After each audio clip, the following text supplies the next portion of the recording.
My name is Hugh Rawlings. I'm Director of Constitutional Affairs and Inter-Governmental Relations in the Welsh Government. My presentation this afternoon will be to set out the Welsh Government's views on the future of the governance of the UK in a post-Brexit world. Our starting point is that just as Brexit is authorised by the referendum decision of 2016, so devolution to all parts of the United Kingdom has been authorised by referenda in those parts of the UK. And so what we have to do is to reconcile the competing demands of the various referendums and produce a system of government for the UK in a post-Brexit situation which reflects the realities of devolution as it has developed in the last 20 years. This is going to be most importantly seen in the regulation of the internal market within the UK of business, trade and employment.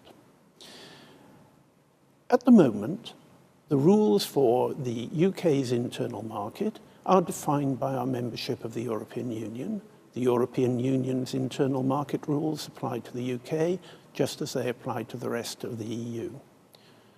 How will that continue to be the case when we leave the EU?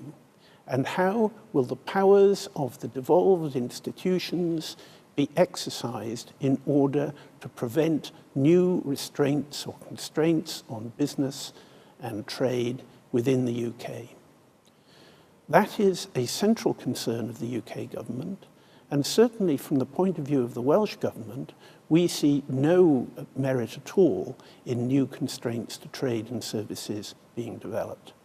And so the question is, how will our powers, the powers of the devolved institutions, supported and authorised as they are by referendums, how will those powers be exercised in a way which is compatible with the continuing maintenance of the UK's internal market?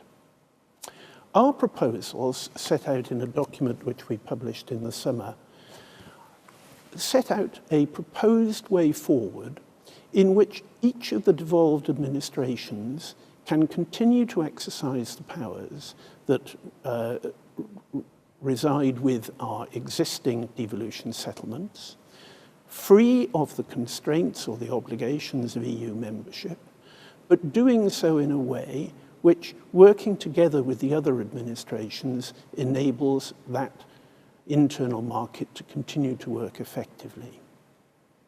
And the important point here is that we envisage working effectively with the other administrations, because in our view of a post-Brexit world, the importance of renewed and enhanced intergovernmental working relations is at the heart of the issue.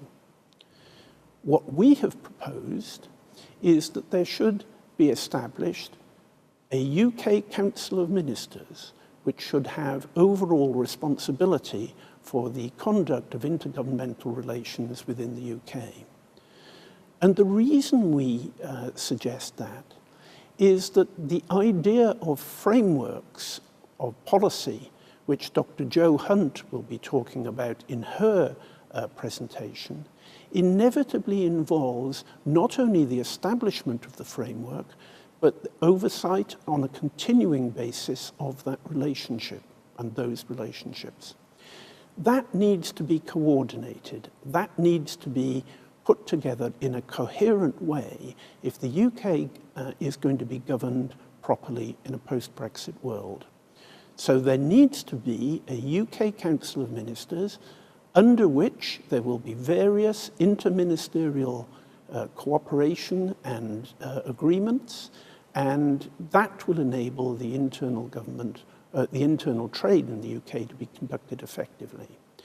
And we believe that that UK Council of Ministers needs to be supported by an independent secretariat, owing its loyalty to all four governments within the UK, in exactly the same way is that there is an independent secretariat for the British-Irish Council, which has done much to facilitate the work of the Council, and we think the same thing should be done.